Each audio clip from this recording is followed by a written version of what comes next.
అగ్రరాజ్యం అధ్యక్షుడు కదా అని తాను చెప్పిందే వేదం అనుకున్నారు. అధికారం ఉంది కదా అని రెచ్చిపోయారు. టారిఫ్లతో వార్ చేస్తే దేశాలన్నీ తన దారికొస్తాయనుకున్నారు. కానీ సీన్ రివర్స్ అయ్యేసరికి తత్వం బోధపడింది అమెరికా అధ్యక్షుడు ట్రంప్కి. చేతులు కాలేక ఇప్పుడు ఆకులు పట్టుకున్నారు. అందరూ దూరమయ్యారంటూ వేదాంతం వల్లిస్తున్నారు. ఇంతకీ ట్రంప్కు అంత సడన్ గా జ్ఞానోదయం ఎందుకైంది? ఆ హుంకరింపులు రంకెలు ఏమయ్యాయి?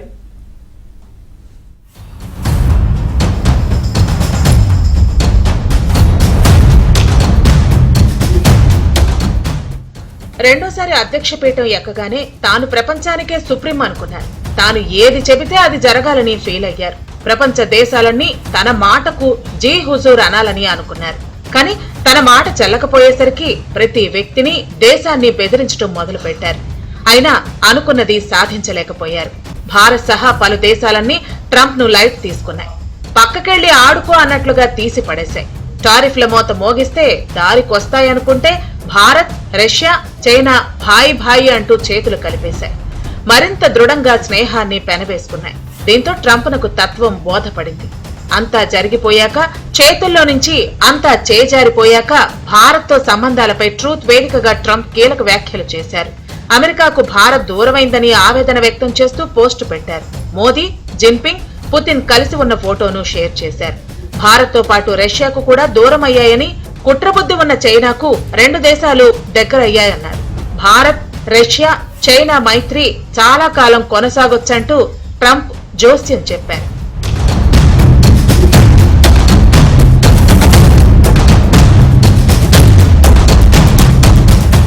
బీజింగ్ లో చైనా చేపట్టిన ఆయుధ ప్రదర్శన దెబ్బకు అవాక్కయ్యారు డొనాల్డ్ ట్రంప్.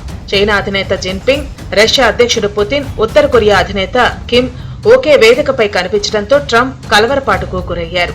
అవసరమైతే చైనా, రష్యాను అడ్డుకునేందుకు సిద్ధంగా ఉండాలని పెంటగాన్ ను ఆయన ఆదేశించారు. అమెరికా సేనల్లో భారీ స్థాయిలో మార్పులు చేయాలని సూచించారు.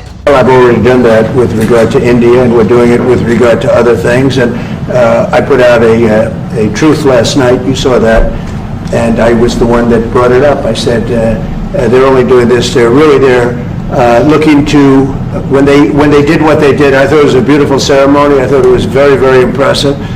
But I understood the reason they were doing it, and they were hoping I was watching, and I was watching. My relationship with all of them is very good. We're going to find out how good it is over the next week or two. I think that we helped China very much, as you know. 是不畏强暴、自立自强的伟大民族。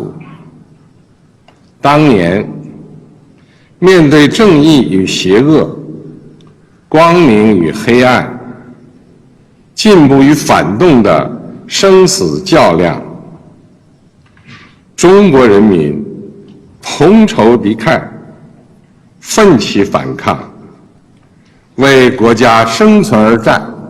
దేశాలనే కాదు, అమెరికాలోని tech దిగ్గజాలను బెదిరించే ధోరణిలో మాట్లాడుతున్నారు Donald Trump. అమెరికాలోని ప్రముఖ technology సంస్థల అధిపతులు, సీఈఓలకు ఇచ్చిన విందులో ఇకపై అమెరికాలోనే పెట్టుబడులు పెట్టాలన్నారు. ట్రంప్ విందుకు Tim Cook, Sundar Pichai, Zuckerberg, Satya Nadella వంటి ప్రముఖులు హాజరయ్యారు. అమెరికా డిపార్ట్మెంట్ ఆఫ్ డిఫెన్స్ ను డిపార్ట్మెంట్ ఆఫ్ వార్ గా మార్చారు ట్రంప్.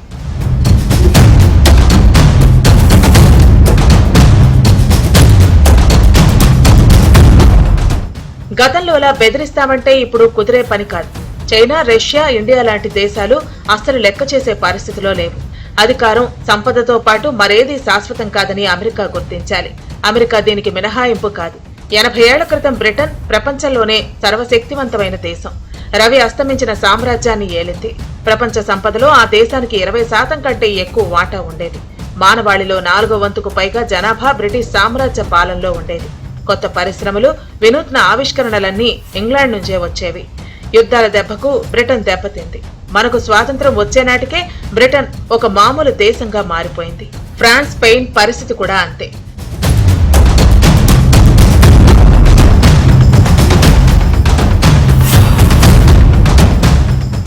ఇరవయ్యో శతాబ్దం నుంచి ఇప్పటి వరకు అమెరికా తిరుగులేని శక్తిగా ఉంది.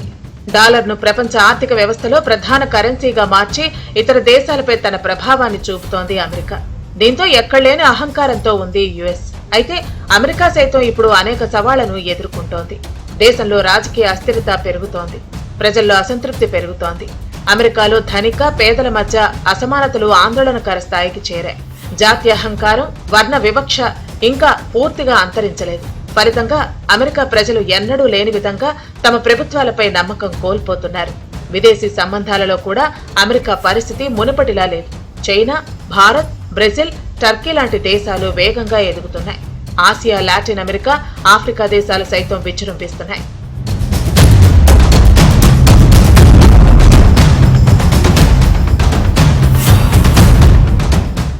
ఒకప్పుడు అమెరికా చెప్పిన మాటే ప్రపంచానికి వేదవాక్కుగా ఉండేది. కానీ ఇప్పుడు ఆ పరిస్థితి లేదు.